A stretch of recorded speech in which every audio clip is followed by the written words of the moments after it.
Good morning dear friends. Ahalya ജീവിതരേഖ ആരംഭിക്കുന്നു Asianet radio 657-ൽ.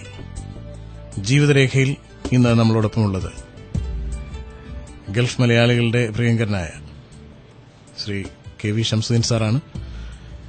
ബർജിൽ Geojit സെക്യൂരിറ്റീസിന്റെ ഡയറക്ടറും പ്രവാസി ബന്ധു വെൽഫെയർ ട്രസ്റ്റിന്റെ ചെയർമാനുമായ ശംസുദ്ദീൻ സാറിനെ ആദരവോടെ സ്വാഗതം ചെയ്യുന്നു. Thank you.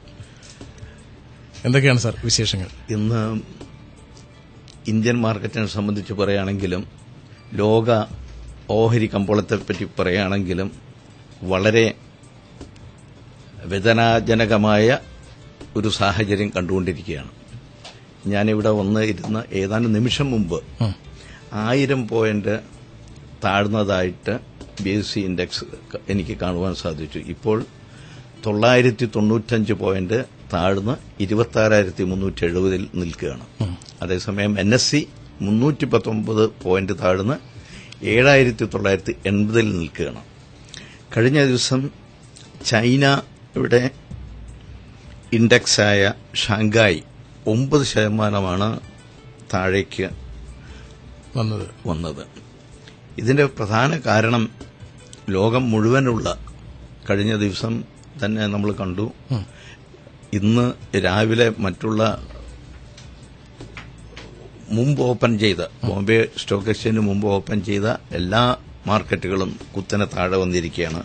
പ്രധാന കാരണം ചൈനീസ് സമ്പദ് വ്യവസ്ഥകളിലുള്ള അതുപോലെ അവരുടെ കറൻസിയെ യുവാൻ താഴോട്ട് വന്നതാണ്. അതിനോടൊപ്പം മറ്റൊരു പ്രതിഭാസം ഉണ്ടായത് US ഡോളറും താഴോട്ട് വന്നിരിക്കുകയാണ്. അത് സാധാരണ സംഭവിക്കാറുള്ള ഒരു സംഭവമാണ്. അപ്പോൾ അങ്ങനെ നോക്കിക്കഴിഞ്ഞാൽ മറ്റൊരു പ്രതീക്ഷ ഉണ്ടായിരുന്നത് ഫെഡറൽ റിസർവിന്റെ ഭാഗത്തുനിന്ന് റേറ്റ് കട്ട് ഉണ്ടാവുമെന്ന്. അതൊന്നും സംഭവിച്ചില്ല. അതുപോലെ തന്നെ ഇന്ത്യൻ റിസർവ് ബാങ്കിന്റെ പോളിസി അനൌൺസ് ചെയ്തപ്പോഴും പ്രതീക്ഷിച്ചിരുന്നത് റേറ്റ് കട്ട് ഉണ്ടാവും എന്നായിരുന്നു. അതും ഉണ്ടായില്ല. ഇതിനോടൊപ്പം തന്നെ കൂരുമേൽ കുരു എന്ന് പറയുന്നത് പോലെ ഇന്ത്യൻ റുപ്പി വളരെയധികം താഴോട്ട് വന്നു. കഴിഞ്ഞ ദിവസങ്ങളിൽ തമാശയായിട്ട് നമ്മുടെ വാട്സാപ്പിലൊക്കെ മെസ്സേജ് വരുന്നത് ഇന്ത്യൻ റുപ്പി പ്രായപൂർത്തിയായി 18 വയസ്സായി എന്ന് പറഞ്ഞിട്ടുള്ള ഇതായിരുന്നു. കാരണം 18 റുപ്പിയയിൽ കൂടുതൽ ഒരു ദരംസിന് കിട്ടുന്ന സാഹചര്യം ഉണ്ടായി എന്നുള്ള നിലയ്ക്ക് ഇങ്ങനെയുള്ള ഒരു സാഹചര്യം. അതിനോടൊപ്പം ഡോളറിന്റെ വില 66.49 വരെ എത്തി. മറ്റൊരവസ്ഥ ക്രൂഡ് ഓയിൽ അടുത്ത കാലത്തുണ്ടായിട്ടുള്ള ഏറ്റവും കുറഞ്ഞ റേറ്റിലേക്ക് എത്തിയ ഒരു സാഹചര്യം നമ്മൾ കണ്ടു. അതായത് ബ്രന്റ് എന്ന് പറയുന്നതിന് $40 ബാരലിനെത്തിയ ഒരു ചിത്രമാണ് നമുക്ക് കാണുവാൻ സാധിച്ചത്. ഇനി ഗോൾഡിന്റെ കാര്യം എടുത്തു നോക്കിക്കഴിഞ്ഞാൽ 2012 ഗോൾഡിന്റെ പ്രൈസ് അതിന്റെ മൂർധന്യത്തിലെത്തിയത് $1920 ഔൺസിന് എത്തിയിട്ടാണ്. അതേസമയം അത് നമുക്ക് കാണാൻ ഇപ്പോൾ സാധിക്കുന്നത് 1160 ഇതേ സമയത്ത് എനിക്ക് പ്രിയപ്പെട്ട ശ്രോതാക്കളോട് പറയാനുള്ളത്, ഞാനിപ്പോൾ ചില കാര്യങ്ങൾ നിക്ഷേപകരെ ലക്ഷ്യമാക്കിയിട്ട് പറയാൻ ഉദ്ദേശിക്കുന്നുണ്ട്. ഈ കാര്യങ്ങൾ ഒന്നുകിൽ നിങ്ങളുടെ ടെലിഫോണിൽ റെക്കോർഡ് ചെയ്യുക, അല്ലെങ്കിൽ കടലാസും പേനയെടുത്ത് രേഖപ്പെടുത്തുക. ഇപ്പോൾ മാർക്കറ്റ് ഇത്രയും കുറഞ്ഞു എന്ന് പറയുന്ന ഈ സാഹചര്യത്തിൽ കലങ്ങിയ വെള്ളത്തിൽ മീൻ പിടിക്കുക എന്ന് നമ്മളെ മലയാളത്തിൽ ഒരു ചൊല്ലുള്ളതുപോലെ ഈ ഒരു അവസരത്തിൽ നമുക്ക് അത് ഉപയോഗപ്പെടുത്താനുള്ള ചില അവസരങ്ങൾ നമ്മുടെ മുമ്പിലുണ്ട്. ഉദാഹരണമായിട്ട് ചില കമ്പനികൾ ഇപ്പോഴ് കോട്ട് ചെയ്യുന്നത് അതിന്റെ ബുക്ക് വാല്യൂവിന്റെ 40% കൂടുതൽ കുറഞ്ഞ വിലക്കാണ് കോട്ട് ചെയ്യുന്നത്. ഇത്തരം കമ്പനികളൊക്കെ നമുക്ക് വാങ്ങാൻ സാധിച്ചാൽ, അതും നല്ല കമ്പനികളാണ്, വളരെ നന്നായി പെർഫോം ചെയ്യുന്ന കമ്പനികളാണ്. ഇതെല്ലാം നമുക്ക് വാങ്ങി വെക്കുവാൻ സാധിച്ചാൽ കുറച്ചു സമയം കാത്തിരുന്നാൽ അതിൽ നിന്ന് വൻ ലാഭം കൊയ്യാനുള്ള അവസരം ഉണ്ടാകുകയാണ്. ഉദാഹരണമായിട്ട് എൽഡർ ഫാർമ, അതിന്റെ ഇപ്പോഴത്തെ പ്രൈസ് ഞാൻ ഏതാനും നിമിഷം മുമ്പ് എടുത്താണ്. ഒരു പക്ഷേ ഇപ്പൊ അതിലും കുറഞ്ഞു കാണും. 101 ആ സമയത്ത്. പക്ഷെ അതിന്റെ ബുക്ക് വാല്യൂ 382 എന്ന് പറഞ്ഞാൽ 73% ഡിസ്കൗണ്ട് ചെയ്തിട്ടാണ് കിട്ടുന്നത്. അതായത് നമ്മളൊരു കമ്പനി അതിന്റെ യഥാർത്ഥ വിലയുടെ 37% വില കൊടുത്ത് വാങ്ങിക്കുന്നതിന് തുല്യമാണത്. എന്നതുപോലെ തന്നെ ദേനാ ബാങ്ക്, അതിന് ഇപ്പോഴത്തെ പ്രൈസ് 42, 132 അതിന്റെ ബുക്ക് വാല്യൂ എന്ന് പറയുമ്പോൾ 67% ഡിസ്കൗണ്ടാണ്. 33% വില കൊടുത്താണ് വാങ്ങുന്നത്. ഇന്ത്യൻ ഓവർസീസ് ബാങ്ക് 36.7 വില, 112 അതിന്റെ ബുക്ക് വാല്യൂ എന്ന് പറഞ്ഞാൽ 67% വീണ്ടും ഡിസ്കൗണ്ടില്. ടാറ്റ സ്റ്റീല് 227 ഇപ്പോഴത്തെ പ്രൈസ്, അതേസമയം അതിന്റെ ബുക്ക് വാല്യൂ 686 വീണ്ടും 66.84% ഡിസ്കൗണ്ടിൽ കിട്ടുന്നു. വീനസ് റെമഡീസ് ഫാർമസ്യൂട്ടിക്കൽ കമ്പനി, നല്ല കമ്പനിയാണ്, 135 അതിന്റെ വില, 407 അതിന്റെ ബുക്ക് വാല്യൂ, 66.75 ഡിസ്കൗണ്ട്.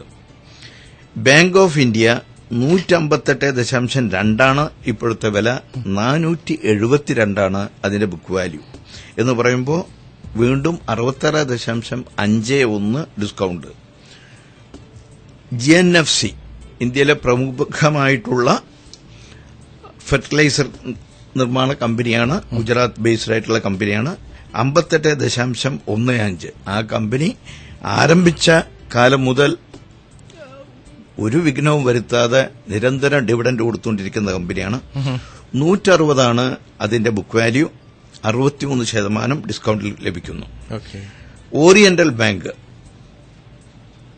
152 ഇപ്പൊ വില, 438 അതിന്റെ ബുക്ക് വാല്യൂ, 65% വീണ്ടും ഡിസ്കൗണ്ടാണ് അത്. ഫിനാൻഷ്യൽ ടെക്നോളജി എന്ന് പറയുന്ന IT കമ്പനി 131.8 ഇപ്പോഴത്തെ വില, 619 അതിന്റെ ബുക്ക് വാല്യൂ, 78% ഡിസ്കൗണ്ടിൽ ലഭിക്കുന്നു. ഏഷ്യൻ ഹോട്ടൽ 161 ഇപ്പോഴതിന്റെ വില, 740 ബുക്ക് വാല്യൂ, 78% ഡിസ്കൗണ്ടിൽ ലഭിക്കുന്നു. അപ്പൊ ഇങ്ങനെയുള്ള കമ്പനികൾ, ഞാൻ ഈ പറഞ്ഞ കമ്പനികൾ വീണ്ടും ആ പേരുകൾ വായിക്കാം: Elder Pharma, Dena Bank, Indian Overseas Bank, Tata Steel, Venus Remedies, Gujarat Narmada Valley Fertilizer Company, Bank of India, Oriental Bank, Financial Technology, Asian Hotel. ഇത് ഞങ്ങൾ 60% കൂടുതൽ ഡിസ്കൗണ്ടിൽ ലഭിക്കുന്ന കമ്പനികളെ കണക്കെടുത്തതാണ്. അതേസമയത്ത് 50-40 ഡിസ്കൗണ്ടിൽ ലഭിക്കുന്ന കമ്പനികളെ നോക്കിക്കഴിഞ്ഞാൽ ധാരാളം കമ്പനികൾ ലഭ്യമാണ്. അപ്പൊ അതുകൊണ്ട് ഇത്തരം കമ്പനികൾ ഈ സന്ദർഭത്തിൽ നമുക്ക് വാങ്ങിക്കാനുള്ള സാഹചര്യം ഉണ്ടാക്കുകയാണെങ്കിൽ ഈ മാർക്കറ്റിൽ എന്ത് നടക്കുന്നു എന്നുള്ളതൊന്നും നമ്മൾ കൺസിഡർ ചെയ്യേണ്ട. തീർച്ചയായിട്ടും ഇങ്ങനെ നിക്ഷേപിക്കുന്നവർക്ക് നല്ലൊരു അവസരം ഉണ്ടാവും എന്നുള്ളതിന് യാതൊരു സംശയവുമില്ല. എന്നതുപോലെ തന്നെ മറ്റൊരു പ്രധാന കാര്യം എനിക്ക് ഓർമ്മപ്പെടുത്താനുള്ളത്, നമ്മുടെ നിക്ഷേപകരെല്ലാവരും തന്നെ, നമ്മുടെ ശ്രോതാക്കൾ മിക്കവാറും ആളുകൾ ഇപ്പോൾ മ്യൂച്വൽ ഫണ്ടിൽ ഇൻവെസ്റ്റ് ചെയ്യുന്നവരാണ്. ഈ മ്യൂച്വൽ ഫണ്ടിൽ ഇൻവെസ്റ്റ് ചെയ്യുന്ന ആളുകൾക്കും ഇതൊരു സുവർണാവസരമായി കാണാം. ഒരുപക്ഷെ മാർക്കറ്റ് വീണ്ടും സ്വല്പം താഴോട്ട് വന്നേക്കാം. നമ്മുടെ കയ്യിൽ 2 അവസരങ്ങളാണുള്ളത്. ഇന്ത്യൻ റുപ്പീസ് ഇത്രയും താഴോട്ട് വന്നതുകൊണ്ട് നമുക്ക് നല്ല എക്സ്ചേഞ്ച് റേറ്റിൽ പണം അയക്കാൻ സാധിക്കും. അങ്ങനെ അയക്കുന്ന വലിയ തുകകളുണ്ടെങ്കിൽ ഒന്നായി ഇൻവെസ്റ്റ് ചെയ്യാൻ ഏറ്റവും അനുയോജ്യമായ ഒരു സന്ദർഭമായിട്ട് വേണം നമ്മൾ ഈ സാഹചര്യത്തെ കാണേണ്ടത്. കാരണം ധാരാളം ഓഹരികൾ വളരെ കുറഞ്ഞ വിലയ്ക്ക് ഇപ്പോൾ ലഭ്യമായിരിക്കുകയാണ്. മ്യൂച്വൽ ഫണ്ടും അതുപോലെ തന്നെ ലഭ്യമായിരിക്കുകയാണ്. അപ്പൊ മ്യൂച്വൽ ഫണ്ടിൽ ഇൻവെസ്റ്റ് ചെയ്യുന്ന ആളുകൾക്കും ഇതൊരു സുവർണാവസരമാണ്. ഞങ്ങൾ ഓഫീസായിട്ട് ബന്ധപ്പെട്ട് കഴിഞ്ഞാൽ, പ്രത്യേകിച്ച് ഇപ്പൊ ഞാൻ ഈ പറഞ്ഞതുപോലെ കമ്പനികളിലൊക്കെ ഇൻവെസ്റ്റ് ചെയ്തിട്ടുള്ള ധാരാളം മ്യൂച്വൽ ഫണ്ട് ഉണ്ട്. അപ്പൊ അങ്ങനെ ഉണ്ടാവുമ്പോൾ മാർക്കറ്റിന് ഉണ്ടായിട്ടുള്ള തകർച്ചയേക്കാൾ കൂടിയ മാറ്റം പല മ്യൂച്വൽ ഫണ്ടിനെയും NAV സംഭവിച്ചിട്ടുണ്ട്. അങ്ങനെയുള്ള NAV കുറഞ്ഞ മ്യൂച്വൽ ഫണ്ടുകൾ നമ്മൾ ഇപ്പോൾ നിക്ഷേപിക്കുകയാണെങ്കിൽ മാർക്കറ്റ് എന്തായാലും തിരിച്ചു വരും. ഇപ്പൊ നമ്മൾ കാണുന്നത് ആഗോളതലത്തിലുണ്ടായിട്ടുള്ള ഒരു പ്രതിഭാസത്തിന്റെ ഭാഗമായിട്ടുള്ള വ്യതിചലനങ്ങളാണ് ഇപ്പോൾ ഉണ്ടായിട്ടുള്ളത്. അത് കുറെ സമയം കഴിഞ്ഞാൽ അത് കെട്ടടങ്ങിപ്പോകും. അപ്പോൾ ഇന്ത്യൻ സമ്പദ്ഘടനയുടെ അടിസ്ഥാനമായിട്ട് മാർക്കറ്റ് റിയാക്ട് ചെയ്യുന്ന സാഹചര്യം വന്നു കഴിഞ്ഞാൽ തീർച്ചയായിട്ടും മാർക്കറ്റ് പുതിയ ഉണർവുണ്ടാവും, പൂർവ്വസ്ഥിതിയിലെത്തും. അപ്പൊ ഈ സന്ദർഭം നമുക്ക് ഉപയോഗിക്കാൻ സാധിച്ചാൽ അത് വളരെ നല്ലൊരു സുവർണാവസരമായിട്ട് നമ്മൾ ഉപയോഗിക്കണം എന്നുള്ളതാണ് എനിക്ക് പ്രത്യേകം പറയാനുള്ളത്. അതുകൊണ്ടാണ് ഞാൻ ഇത് പ്രത്യേകം റെക്കോർഡ് ചെയ്യണം എന്ന് ഞാൻ പറയാൻ ആഗ്രഹിച്ചത്. മറ്റൊരു സുപ്രധാന കാര്യം നമ്മുടെ പ്രിയപ്പെട്ട ശ്രോതാക്കളെ ഓർമ്മപ്പെടുത്താൻ ആഗ്രഹിക്കുകയാണ്. ഞാൻ 2 ആഴ്ച നാട്ടിലുണ്ടായിരുന്നു, നിങ്ങൾക്ക് എല്ലാവർക്കും അറിയാം. ആ സന്ദർഭത്തിൽ നേരിട്ട് ഉണ്ടായ ഒരു അനുഭവമാണ്. എന്റെ ഒരു അടുത്ത സുഹൃത്തിന് ബോംബെയിലുള്ള ഒരു വിദേശ ബാങ്കിൽ അക്കൌണ്ട് ഉണ്ടായിരുന്നു. അങ്ങനെ അദ്ദേഹം എന്നോട് ചോദിച്ച പ്രകാരം ഞാൻ അദ്ദേഹത്തിനോട് പറഞ്ഞു, ബോംബെയിൽ പോകുന്നില്ല, അങ്ങനെ ഒരു അക്കൌണ്ട് വെക്കേണ്ട ആവശ്യമില്ലെങ്കിൽ താങ്കൾ ആ അക്കൌണ്ട് ക്ലോസ് ചെയ്യുക, ആ പണം നാട്ടിലുള്ള ബാങ്ക് NRE അക്കൌണ്ടിലേക്ക് ട്രാൻസ്ഫർ ചെയ്യുക. അപ്പൊ അതെന്താ ചെയ്യേണ്ടത്? ഒരു ബാങ്ക് ചെക്ക് അയച്ചു സബ്മിറ്റ് ചെയ്യുക ഇവിടെ ബാങ്കിൽ. അപ്പൊ അവർ കളക്ഷൻ അയച്ച് ആ പൈസ അക്കൌണ്ടിൽ വരും. അങ്ങനെ അദ്ദേഹം കോഴിക്കോട് സ്റ്റേറ്റ് ബാങ്ക് ഓഫ് ഇന്ത്യയിൽ ബോംബെയിലുള്ള ബാങ്കിന്റെ ചെക്ക് കൊടുക്കുകയും ആ കൊടുത്ത ചെക്ക് ഏതാനും ദിവസം കഴിഞ്ഞപ്പോൾ തിരിച്ചു വരുന്നു. തിരിച്ചു വന്നത് അങ്ങനെ ഒരു ബാങ്ക് അക്കൌണ്ട് ഇല്ല, അക്കൌണ്ട് ക്ലോസ് ചെയ്തിരിക്കുന്നു എന്ന് പറഞ്ഞിട്ടാണ്. വലിയൊരു സംഖ്യ ഉള്ളതുകൊണ്ട് അദ്ദേഹം എന്റെ അടുത്ത് വളരെയധികം വേവലാതിയോടുകൂടി ഓടി വന്നു. ഇങ്ങനെ വന്നിരിക്കുന്നു. ഞാൻ പറഞ്ഞു, ഒന്നും വിഷമിക്കാനില്ല, നമുക്കതിന് പരിഹാരം കാണാം. അങ്ങനെ ആ ബാങ്കിൽ എനിക്കറിയുന്ന ആളുണ്ട്. ഞാൻ ബാങ്കിലേക്ക് വിളിച്ചു, സംസാരിച്ചു. അങ്ങനെ സംസാരിച്ചു കഴിഞ്ഞപ്പോൾ എന്താ സംഭവം എന്ന് പറഞ്ഞാൽ, ഇനിയുള്ള കാലത്ത് എപ്പോഴും സംഭവിക്കുന്ന ഒരു കാര്യമാണ്. നമ്മളുടെ പാസ്പോർട്ട് ഫോട്ടോ കോപ്പിയിൽ വിസ NRE അക്കൌണ്ട് പ്രത്യേകം ഉള്ളതുകൊണ്ട് വിസയുടെ വാലിഡിറ്റി പോലും എൻട്രി ചെയ്യുന്നുണ്ട്. ആ എൻട്രി ചെയ്യുമ്പോൾ 2 വർഷം കഴിഞ്ഞാൽ, നമ്മളുടെ വാലിഡിറ്റി തീർന്നു കഴിഞ്ഞാൽ KYC എന്ന് പറയുന്ന കാര്യം റിന്യൂ ചെയ്യണം. അതായത് പുതിയ പാസ്പോർട്ട് ഫോട്ടോ കോപ്പി കൊടുത്താൽ മാത്രമേ അത് ആക്ടിവേറ്റ് പോകുന്നുള്ളൂ. അത് ഇപ്പൊ ഇദ്ദേഹത്തിന് ഒരു പക്ഷെ ബാങ്ക് ലെറ്റർ അയച്ചിട്ടുണ്ടാവും. അദ്ദേഹം UAE ഇല്ലായിരുന്നു, ലോകത്തിന്റെ പല ഭാഗത്തും ഇങ്ങനെ കറങ്ങിക്കൊണ്ടിരിക്കുന്ന സാഹചര്യമാണ് ഉണ്ടായിരുന്നത് എന്റെ ജോലി സംബന്ധമായിട്ട്. അപ്പൊ അതുകൊണ്ട് ഈ ലെറ്ററൊന്നും അദ്ദേഹത്തിന് കൈപ്പറ്റാൻ സാധിക്കാത്തതുകൊണ്ട് അദ്ദേഹത്തിന് പാസ്പോർട്ട് കോപ്പി സമർപ്പിക്കാൻ സാധിച്ചില്ല. അതിനിടയിൽ ബാങ്ക് അക്കൌണ്ട് എല്ലാം 16 ഡിജിറ്റുള്ള അക്കൌണ്ട് നമ്പറുകളൊക്കെ ആയി മാറി എല്ലാ സ്ഥലത്തും. ഇദ്ദേഹത്തിന്റെ അക്കൌണ്ട് നമ്പറും മാറി. ഇദ്ദേഹം പഴയ ബാങ്ക് അക്കൌണ്ട് ചെക്കാണ് അയച്ചിട്ടുണ്ടായിരുന്നത്. അങ്ങനെ മൊത്തത്തിൽ ഇങ്ങനെയുള്ള ചില മാറ്റങ്ങൾ വരികയാണ്. ഇവിടെ വരുന്ന അപകടം ആണ് ഞാൻ സൂചിപ്പിക്കുന്നത്. ഇപ്പോൾ അദ്ദേഹത്തിനോട് ഞാൻ പറഞ്ഞു, അത് അയച്ചു കൊടുത്തു, ആ പണം തിരിച്ചു കിട്ടും എന്നുള്ളത് ഉറപ്പാണ്. അദ്ദേഹത്തിന്റെ പുതിയ അക്കൌണ്ട് നമ്പർ ഞാൻ സംഘടിപ്പിച്ചു, ഇതെല്ലാം കിട്ടും എന്നുള്ള ഉറപ്പുണ്ട്. പക്ഷേ ധാരാളം ആളുകൾ പല ബാങ്കുകളിലും അക്കൌണ്ട് ഓപ്പൺ ചെയ്യും. ആ ഓപ്പൺ ചെയ്ത ബാങ്കുകളെ പറ്റിയോ അതിന്റെ ഡീറ്റെയിൽസിനെ പറ്റിയോ കുടുംബാംഗങ്ങൾക്ക് യാതൊരു വിവരവും ഉണ്ടാവില്ല. ചിലപ്പോഴും നമ്മൾക്ക് മരണം ജീവിച്ചിരിക്കുന്ന എല്ലാവർക്കും എപ്പോഴും ഏതു സമയത്തും സംഭവിക്കാവുന്ന ഒരു കാര്യമാണ്. അങ്ങനെ ഉള്ളതുകൊണ്ട് ഇത് കാര്യങ്ങൾ അറിയാവുന്നതുകൊണ്ടാണ് ഇപ്പൊ ഇങ്ങനെ ഒരു വേള മറ്റൊരാളാണ് അയാള് അഥവാ മരിച്ചു പോകുന്നു എന്ന് വിചാരിക്കുക, കുടുംബത്തിന് ഇതൊന്നും അറിയുകയും ചെയ്യില്ല. എന്തു ചെയ്യും? കാരണം ബാങ്കുകാര് കമ്മ്യൂണിക്കേറ്റ് ചെയ്യുന്നത് നമ്മളുടെ ഫോറിൻ അഡ്രസ്സിലാണ്, നമ്മുടെ നാട്ടിലെ വീട്ടിലെ അഡ്രസ്സിലല്ല ചെയ്യുന്നത്. ബാങ്കുകാർ ഒരിക്കലും ഇതാ ഇങ്ങനെയാണെന്ന് പറഞ്ഞിട്ട് അറിയിക്കുകയും ചെയ്യില്ല. ഇത് വളരെ ദയനീയമായ അനുഭവങ്ങൾ ഇതിനു മുമ്പും ചിലർക്കുണ്ടായിട്ടുണ്ട്. അതുകൊണ്ടാണ് ഞാൻ ഇത്രയും സീരിയസ് ആയിട്ട് ഇത് പറയുന്നത്. എനിക്ക് പറയാനുള്ളത്, നമ്മളുടെ ബാങ്ക് അക്കൌണ്ടുകൾ ഉണ്ട്, ആവശ്യത്തിൽ കൂടുതൽ അക്കൌണ്ട് ഇല്ലാതിരിക്കുക. അതൊന്ന്. ഉള്ള അക്കൌണ്ടിൽ എപ്പോഴും നമ്മൾ ശ്രദ്ധിച്ചുകൊണ്ടിരിക്കുക.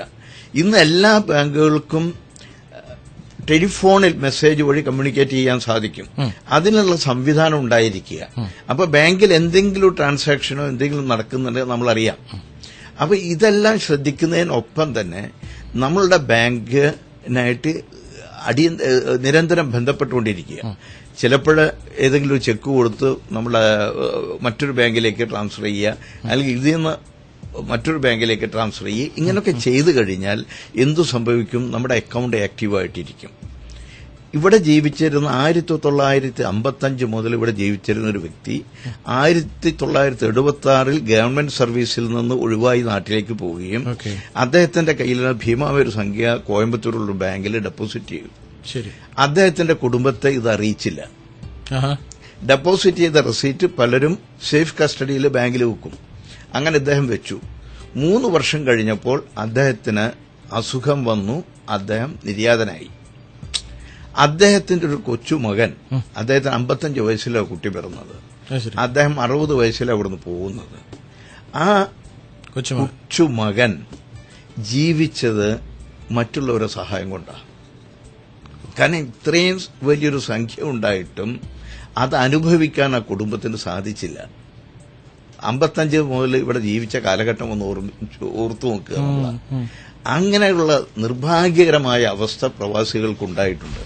അതുകൊണ്ട് നമ്മളെല്ലാവരും ശ്രദ്ധിക്കേണ്ടത് നമ്മളുടെ ബാങ്ക് അക്കൌണ്ടിനെ പറ്റി വ്യക്തമായ ധാരണ നമുക്കും നമ്മുടെ കുടുംബത്തിനും ഉണ്ടാവണം. അത് എപ്പോഴും നമ്മളത് കൈകാര്യം ചെയ്തുകൊണ്ടിരിക്കണം. ഡോർമന്റായി തീരാൻ, പ്രവർത്തനരഹിതമായി കിടക്കാൻ ഒരിക്കലും അനുവദിക്കരുത്. ഇത് പ്രത്യേകം ശ്രദ്ധിക്കുക എന്നുള്ളതാണ് എനിക്ക് പറയാനുള്ളത്. ഇനി നമുക്ക് വേറൊരു സുപ്രധാന കാര്യം സംസാരിക്കാനുണ്ട്.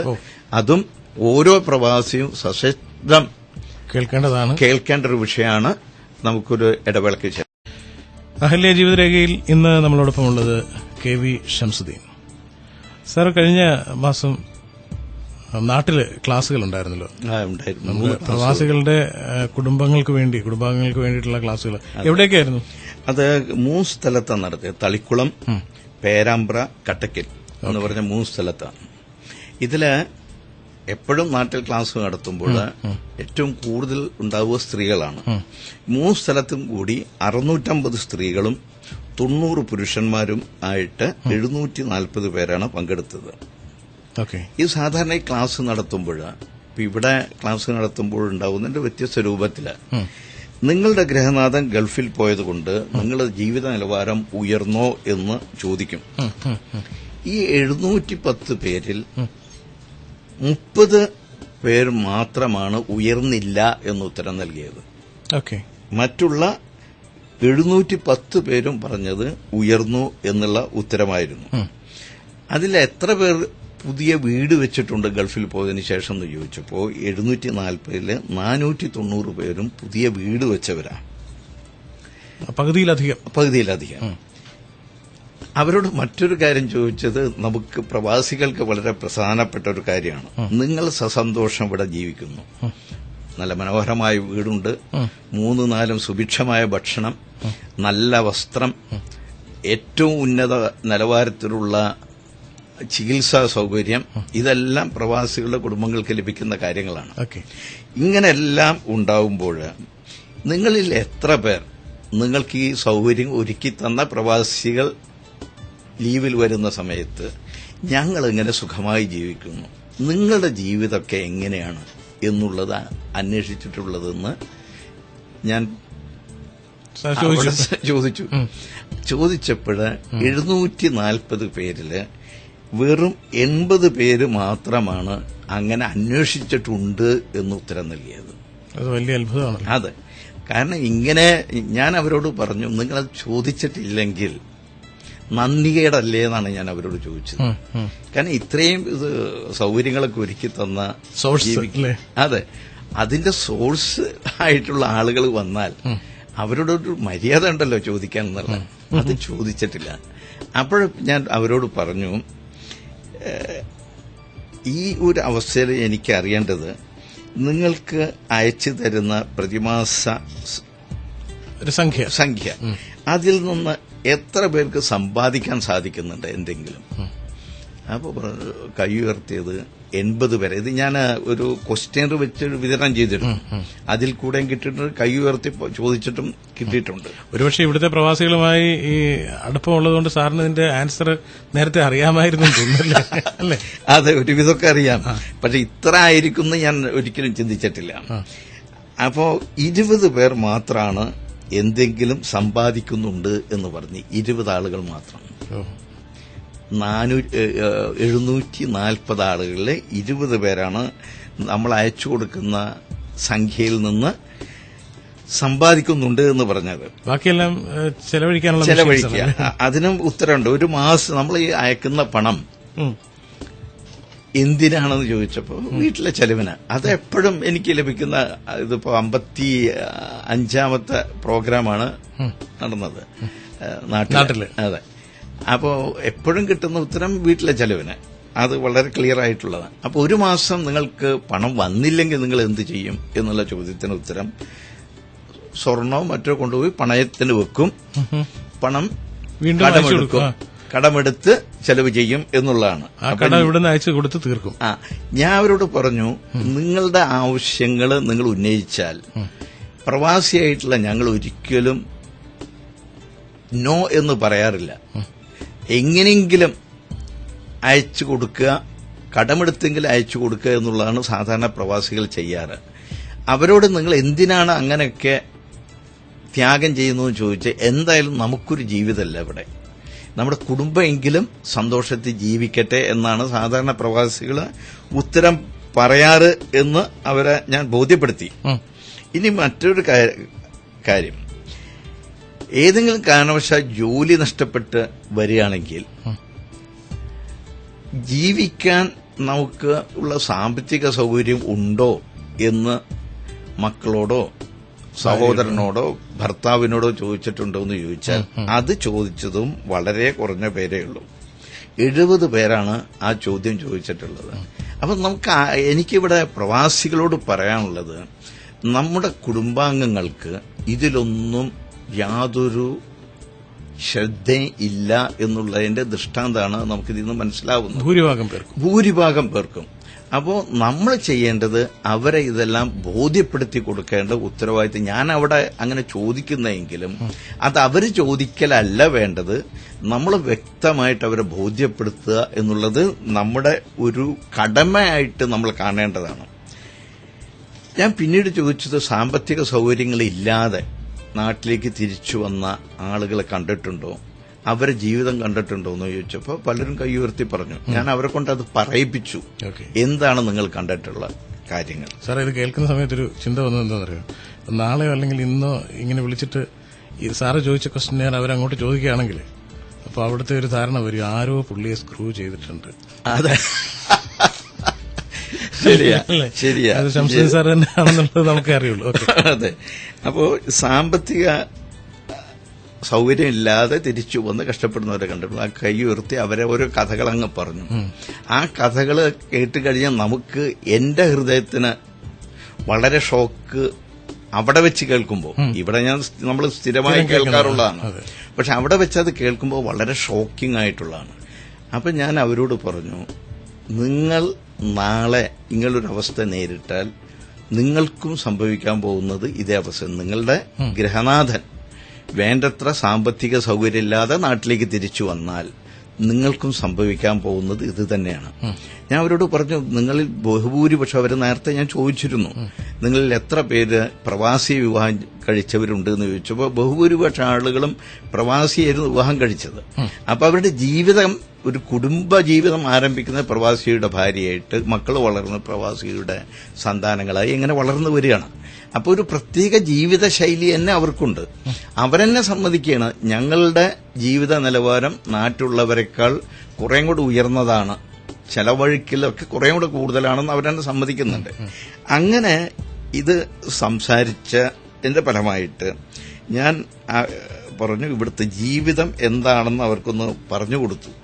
നിങ്ങൾക്ക് ഇവിടെ ബാത്ത് അറ്റാച്ച്ഡ് 3-4 റൂമുകളുള്ള വീടുകളുണ്ട്, മറ്റുള്ള സൗകര്യങ്ങളുണ്ട്, ഇതെല്ലാം ഉണ്ട്.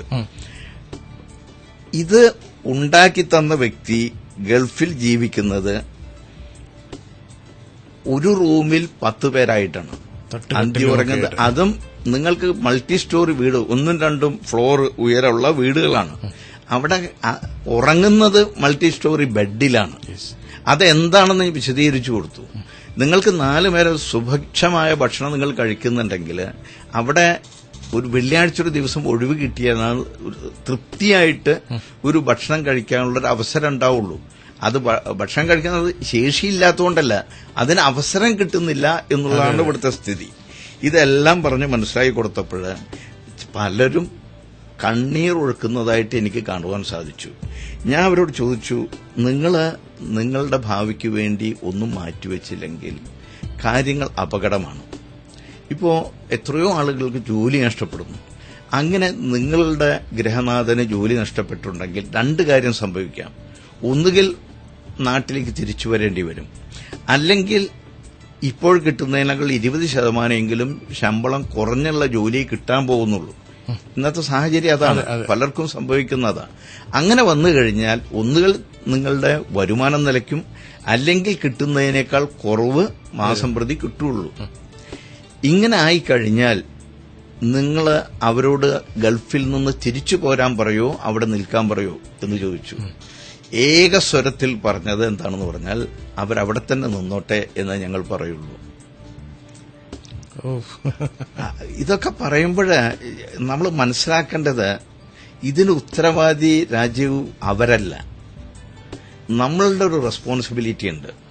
എനിക്ക് അവരിൽ നിന്നത് കേൾക്കുമ്പോൾ വേദന തോന്നുന്നുണ്ട്, ഞാൻ സമ്മതിക്കുന്നു. പക്ഷെ ആ ഒരു ചിന്ത അവരിൽ യാന്ത്രികമായി അവരെ ജീവിപ്പിച്ചത് നമ്മളാണ്.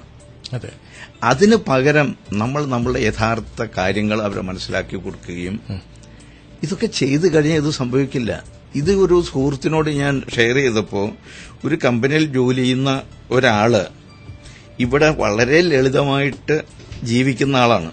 പക്ഷേ അദ്ദേഹത്തിന് ഒരു വ്യത്യസ്തമായ രീതിയുണ്ട്. അദ്ദേഹം നാട്ടിൽ പോകുന്ന സമയത്ത് പുതിയ വസ്ത്രങ്ങളൊക്കെ മേടിച്ച്, കയ്യിൽ വലിയൊരു സ്വർണത്തിന്റെ ചെയിന്, കഴുത്തിൽ അതുപോലെ ഒന്ന്, അങ്ങനെ ഒരു കണ്ടു കഴിഞ്ഞാൽ തോന്നുക എന്തോ ഒരു വലിയൊരു സമ്പന്നനായിട്ടുള്ളൊരു വ്യക്തി എന്നുള്ളൊരു തോന്നല് വരത്തക്ക വിധത്തിലാണ് നാട്ടിൽ പോകുന്നത്. വീട്ടുകാർ കാണുന്നത് ഈ രൂപഭാവങ്ങളാണ്. ഈ രൂപഭാവങ്ങൾ കണ്ടു കഴിഞ്ഞാൽ വീട്ടുകാർക്ക് ഇങ്ങനൊരു ചോദ്യം ചോദിക്കാൻ തോന്നില്ല. അപ്പോ നമ്മൾ എപ്പോഴും ഒരു മൂടുപടം ധരിച്ചിട്ടാണ് കുടുംബത്തിന്റെ മുമ്പിൽ അവരും വിചാരിക്കുന്നത് അങ്ങനെ സുഖിക്കുകയാണെന്ന്. അതെ, പ്രദർശിപ്പിക്കുന്ന, നമ്മളെ സ്വയം പ്രദർശിപ്പിക്കുന്നത് ഒരു മൂടുപടം ധരിച്ചിട്ടാ. അപ്പൊ ഇതിന് പകരം നമ്മുടെ യഥാർത്ഥ ചിത്രം നമ്മൾ കുടുംബത്തെ ധരിപ്പിക്കണം.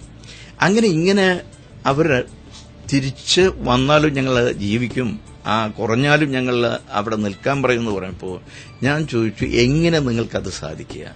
നിങ്ങൾക്ക് കിട്ടുന്ന പൈസ തന്നെ മതിയാവാതെ വരുന്നു, ചെലവുകൾ വർദ്ധിക്കുന്നു, അതുകൊണ്ട് മുഴുവൻ ചെലവായി പോകുന്നു എന്നൊക്കെ പറഞ്ഞ് നിങ്ങൾക്ക് എങ്ങനെ സാധിക്കും? അപ്പൊ ഞങ്ങൾ അഡ്ജസ്റ്റ് ചെയ്യും എന്ന് പറഞ്ഞു. അപ്പൊ ഞങ്ങൾ അഡ്ജസ്റ്റ് ചെയ്യും എന്ന് പറഞ്ഞു. അപ്പൊ എന്ന് പറഞ്ഞാൽ എന്താണ് നിങ്ങൾ ഉദ്ദേശിക്കുന്നത്? നിങ്ങളെ ചെലവുകൾ കുറക്കും. ഉറപ്പാണോ എന്ന് ഞാൻ വീണ്ടും ചോദിച്ചു. ശരിയാണ്, ഞങ്ങൾ ജീവിക്കും. ഏകസ്വരത്തിലാ പറയണം ആ സന്ദർഭത്തിൽ. അപ്പൊ ഞാൻ പറഞ്ഞൊരു കാര്യം, നമുക്ക് അടുത്ത മാസം മുതൽ നിങ്ങൾക്ക് മനസ്സിലായി, നിങ്ങൾക്ക് മിച്ചം വെച്ചില്ലെങ്കിൽ, നിങ്ങൾക്ക് ഭാവിക്ക് വേണ്ടി പ്ലാൻ ചെയ്തില്ലെങ്കിൽ നിങ്ങൾ ബുദ്ധിമുട്ടും എന്ന് ബോധ്യപ്പെട്ട സ്ഥിതിക്ക് നമുക്കൊരു കാര്യം ചെയ്യാം. അടുത്ത മാസം മുതൽ നിങ്ങൾക്ക് കിട്ടുന്ന വരുമാനത്തിൽ നിന്ന് 20% മാറ്റിവെക്കുകയും ബാക്കിയുള്ളതുകൊണ്ട് അഡ്ജസ്റ്റ് ചെയ്ത് ജീവിക്കുകയും ചെയ്യുക എന്ന് തീരുമാനിച്ചാൽ സാധിക്കുമോ എന്ന് ചോദിച്ചു. എല്ലാവരും ഏകസ്വരത്തിൽ പറഞ്ഞു ഞങ്ങൾക്ക് സാധിക്കും എന്ന്. അഡ്ജസ്റ്റ് ചെയ്യുന്നു. ഞാൻ അവരെ കൊണ്ട്, സാധാരണ ഇവിടെ ക്ലാസ്സുകളിലും ചെയ്യിപ്പിക്കാറുണ്ട്, ഞാൻ അവരെ കൊണ്ട് പ്രതിജ്ഞ ചെയ്യിപ്പിച്ചു. ഞങ്ങൾക്ക് അടുത്ത മാസം മുതൽ ഞങ്ങളുടെ കയ്യിൽ കിട്ടുന്ന സംഖ്യയിൽ നിന്ന് 20% ഞങ്ങളുടെ ശോഭനമായ ഭാവിക്ക് വേണ്ടി ഞങ്ങൾ മാറ്റിവെക്കുകയും അത് നിക്ഷേപമാക്കി മാറ്റുകയും ചെയ്യും എന്ന് അവരെ കൊണ്ട് പ്രതിജ്ഞ ചെയ്യിപ്പിച്ചു. അവർ മുഴുവൻ ആളുകളും പ്രതിജ്ഞ ചെയ്തു. ഇത് ഞാൻ ഈ 3 പ്രദേശവും എനിക്ക് അപരിചിതമായ പ്രദേശങ്ങളായിരുന്നു. ആ അപരിചിതമായ പ്രദേശത്ത് ഒരു അന്യ മനുഷ്യൻ ചെന്ന് ഇങ്ങനെ പറഞ്ഞപ്പോൾ ഇത്ര മാറ്റങ്ങൾ അവർക്ക് ഇൻസ്റ്റന്റായി ഉണ്ടാക്കാമെന്നോ അത് ഉള്ളിന്റെ ഉള്ളിൽ നിന്ന് വരുന്ന പ്രതികരണമാണെന്ന് മനസ്സിലാക്കണം. ഉണ്ടാക്കാമെങ്കിൽ സ്വന്തം ഭർത്താവിനും സ്വന്തം പിതാവിനും സ്വന്തം സഹോദരനും നമ്മുടെ കുടുംബത്തിൽ ഉണ്ടാക്കാൻ സാധിക്കില്ലേ? നമ്മൾ ഉറപ്പായും ഇത് ഉണ്ടാക്കണം. അത് ഉണ്ടാക്കിയാൽ മാത്രമേ നമ്മൾക്ക് തിരിച്ച് എന്ന ഒരു നല്ല ജീവിതം ഉണ്ടാവാൻ സാധിക്കുള്ളൂ. ഇത് മാത്രമല്ല, ഞാൻ പിന്നീട് മോണിറ്റർ ചെയ്തിരുന്നു ഈ പ്രദേശത്തു നിന്നുള്ള ധാരാളം ആളുകൾ. ഇപ്പൊ ഞാൻ സാധാരണ പറഞ്ഞു കൊടുക്കുക, ഇവിടെ ചിലർക്ക് 1000 പറ്റുള്ളൂ, ചിലർക്ക് 1500 പറ്റുള്ളൂ. ഇപ്പൊ ഇങ്ങനെ വരുന്ന സംഖ്യ ഒന്ന് മാറ്റിവെക്കുന്നതല്ലേ. അതെല്ലാവർക്കും പറഞ്ഞു കൊടുത്തതിന് ശേഷം എത്രയോ സ്ത്രീകൾ പോയിട്ട് എന്റെ നമ്പർ പറഞ്ഞിരുന്നു, ആ നമ്പറിൽ വിളിച്ച് എവിടെ പോയി ചെയ്യണം, എങ്ങനെ ചെയ്യണം എന്ന് ചോദിച്ചിട്ട് SIP ചെയ്തു തുടങ്ങി എന്നുള്ളതാണ് ഇതിന്റെ ഏറ്റവും വലിയ അത്ഭുതം. അപ്പോൾ റിസൾട്ട് ഉണ്ടാകും. ഞാനിതിവിടെ സൂചിപ്പിക്കുന്നത് നോൾ തോമസ് നോർക്കയുടെ CEO ആയിരിക്കുന്ന കാലത്ത് അദ്ദേഹത്തിനോട് പറഞ്ഞു, ഇങ്ങനെ നാട്ടിൽ ബോധവൽക്കരണം നടത്തിക്കഴിഞ്ഞാൽ വളരെയധികം മാറ്റങ്ങളുണ്ടാകും. ഒരു വർഷത്തിൽ 4 ക്ലാസുകൾ നോർക്കയുടെ അണ്ടറിൽ ഞാൻ ചെയ്യാം, അതിനുവേണ്ടി എന്റെ ചെലവിൽ ഞാൻ ടിക്കറ്റ് എടുത്തു വരാം, നിങ്ങൾ അതിനുള്ള സൗകര്യം ഒരുക്കി തന്നാൽ മതി. അങ്ങനെ ഒരു പരിപാടിയാണ് നോർക്കയുടെ അണ്ടറിൽ നടത്തിയത്. പക്ഷെ ഇത് തന്നൊന്നും ഗവൺമെന്റിനെയോ ഗവൺമെന്റ് ഏജൻസിയോ കാത്തിരുന്നിട്ട് കാര്യമില്ല. ഈ 3 പരിപാടിയും നടത്തിയത് ഒന്ന് സൗദിയിലുള്ള ഒരു സംഘടന, മറ്റൊന്ന് UAE-യിലുള്ള ഒരു സംഘടന, രണ്ടും UAE-യിലുള്ള 2 സംഘടന, പ്രാദേശിക കൂട്ടായ്മ. അവര് നാട്ടിൽ ലീവിൽ പോയിട്ടുള്ള ആളുകളോട് പറഞ്ഞൊരു ഹോള് അറേഞ്ച് ചെയ്യാൻ, അത്രയേ വേണ്ടൂ. അതുപോലെ തന്നെ ഒരു LCD പ്രൊജക്ടർ വേണം, ഒരു പബ്ലിക് അഡ്രസ്സിംഗ് സിസ്റ്റം, സ്പീക്കർ വേണം, ഇത്രയേ വേണ്ട, വേറെ ഒന്നും വേണ്ട. ഞാൻ പോയി ക്ലാസ് ഒരു പ്രതിഫലവും വാങ്ങിക്കാതെ ചെയ്തു കൊടുക്കുകയാണ്. ഇത് പ്രവാസികളായിട്ടുള്ള സുഹൃത്തുക്കളോട് എനിക്ക് പറയാനുള്ളത്, നിങ്ങളുടെ പ്രദേശത്ത് ഇങ്ങനെയുള്ള ക്ലാസുകൾ നടത്തണം. അങ്ങനെ നടത്തിക്കഴിഞ്ഞാൽ കാര്യമായ മാറ്റം ഉണ്ടാവും. ഇനി അത് നടത്താൻ സാധിക്കാത്തവർ ചെയ്യേണ്ടത് യൂട്യൂബില് KV ഷംസുദ്ദീൻ അടിച്ചു കഴിഞ്ഞാൽ ഞാൻ പല പ്രദേശങ്ങളും നടത്തിയിട്ടുള്ള ക്ലാസുകൾ ലഭ്യമാവും. ഇപ്പൊ ഈ സംസാരിച്ചുകൊണ്ടിരിക്കുന്ന കാര്യം തന്നെ നമുക്ക് റെക്കോർഡ് ചെയ്ത് യൂട്യൂബിലിടാം, ആളുകൾക്ക് വീണ്ടും കേൾക്കാം, അല്ലെങ്കിൽ കേൾക്കാത്തവർക്ക് അയച്ചു കൊടുത്ത് കേൾപ്പിക്കാം, ഇതെല്ലാം ചെയ്യാം. അപ്പൊ ആർക്കൊക്കെ ഇങ്ങനെ കേരളത്തിൽ ഏത് ഭാഗത്ത് വേണമെങ്കിലും പ്രാദേശിക കൂട്ടായ്മകൾ ഇങ്ങനെ ക്ലാസുകൾ എടുക്കാൻ സന്നദ്ധരാവുകയാണെങ്കിൽ, എല്ലാ ജില്ലയിലും നടത്താൻ തയ്യാറാവുകയാണെങ്കിൽ ഞാനത് ചെയ്തു കൊടുക്കുന്നതാണ്. കാരണം ഇത് വളരെ നിർബന്ധമായി നടക്കേണ്ട ഒരു കാര്യമാണ്, ഒട്ടും വൈകണ്ട. അതുപോലെ തന്നെ പ്രാദേശിക കൂട്ടായ്മകൾ ഇവിടെയും ക്ലാസുകൾ നടത്താൻ തയ്യാറുണ്ടെങ്കിൽ ഞാൻ GCC രാജ്യങ്ങളിൽ എവിടെ വേണമെങ്കിലും വന്ന് ചെയ്തു തരാൻ സന്നദ്ധരാണ്. എന്റെ നമ്പർ ഇവിടെ പറയും, ആ നമ്പറിൽ വിളിക്കുക, അല്ലെങ്കിൽ എന്റെ ഇമെയിൽ ID kvshams@gmail.com, അതിൽ വിളിച്ചാൽ മതി. ഇനി നമുക്ക് ഒരു ബ്രേക്കിലേക്ക് പോകാൻ മുമ്പ് തന്നെ സാറിന്റെ നമ്പർ ഞാനൊന്ന് പറഞ്ഞു കൊടുക്കാം. 050-6467-801 050-6467-801 ഈ നമ്പറിലേക്ക് നിങ്ങൾക്ക് വിളിക്കാവുന്നതാണ്.